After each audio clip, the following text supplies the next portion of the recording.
शक्तिपात के माध्यम से कुंडलिनी जागरण के संबंध में कुछ प्रश्न और उनके उत्तर। प्रश्न: क्या ये भी संभव है कि कोई बीत राग भी न हो, न सिद्ध संकल्प ही हो, फिर भी दीक्षा देता हो?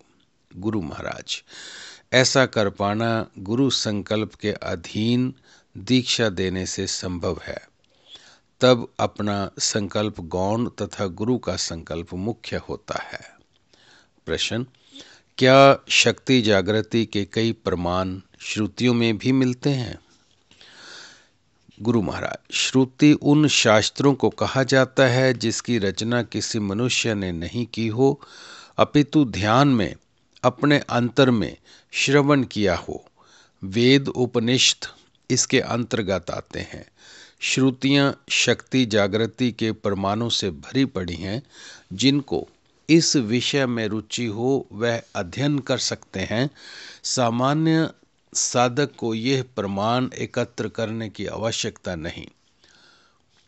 प्रचनोपनिषद में कहा गया है कि जिस मनुष्य का तेज उपशांत हो गया हो, अपनी वास्तविक अवस्था से नीचे गिर गया हो, तो उसे तेज को फिर से उदय करने के लिए मनुष्य इंद्रियों को मन में विलीन कर के चित्त की एकाग्र अवस्था प्राप्त कर लेता है तथा उस एकाग्रता के साथ ही प्राण भी स्थिर हो जाता है।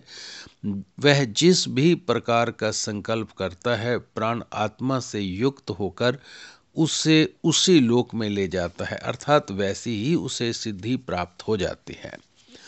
मृत्यु के समय जीव के मन में जिस प्रकार की कल्पना होती है, प्राण उसे उसी लोक या योनि में ले जाता है, किंतु जो क्रिया मृत्यु के अधीन होती है, योगी उसे अपने अधीन कर लेता है तथा जीवन भर उसका अभ्यास किया करता है। वह इंद्रियों को मन में, मन को बुद्धि में तथा बुद्धि को आत्मा में विलीन करके सुषुम्ना मार्ग से मन के संकल्प के अनुसार सिद्धियों को प्राप्त करता है।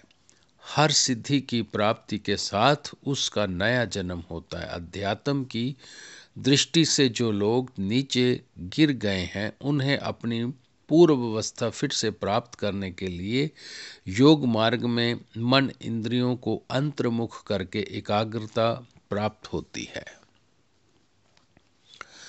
संयत चित्त या एकाग्रता का अर्थ वृत्ति निरोध ही है। यद्यपि एकाग्रता में यह वृत्ति पूरी तरह घटित नहीं होती, किंतु फिर भी यात्रा पथ वही है। एकाग्रता से मनुष्य में प्राण शक्ति का उदय होता है। ये बात श्रुतियों में जगह जगह कही गई है तथा यही बात अनुभव गम्य भी है। किंतु जो लोग अपने मन इंद्रियों को संयमित नहीं कर पाते, वे गुरु की शरण ग्रहण करते हैं। ये बात तो स्पष्ट ही है कि अधिकांश मनुष्य संयम कर पाने में कठिनाई अनुभव करते हैं। गुरु चाक्षुष प्राण प्राप्त द्वारा दृष्टि से अग्नि रूप अपान शक्ति द्वारा वाणी से अथवा वायु रूप व्यायाम प्राण से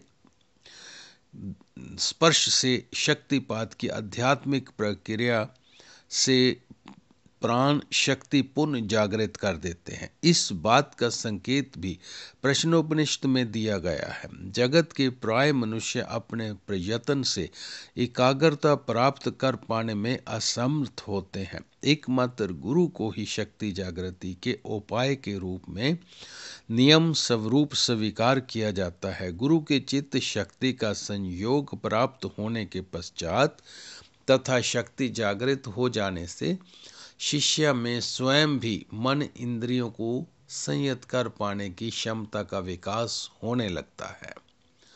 प्रश्न: क्या स्मृतियों में भी कुछ है? गुरु महाराज: स्मृतियों ऐसे ग्रंथ हैं जिन्हें श्रुतियों को समझकर तथा अनुभव प्राप्त करने के पश्चात बौद्धिक स्मरण शक्ति के आधार पर रचित किया गया है। स्मृतियों में शक्तिपात का विषय पुराणों तथा तंत्रों में और भी अधिक स्पष्ट शब्दों में सविस्तार वर्णित है।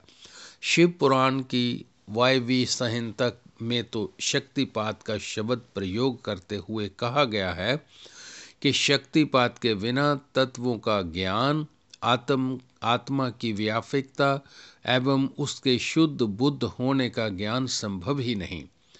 तंत्र तो शक्तिपात की व्याख्या क्रमिक विकास, चक्र भेदन के वर्णन तथा क्रियाओं के उल्लेख से भरे पड़े हैं।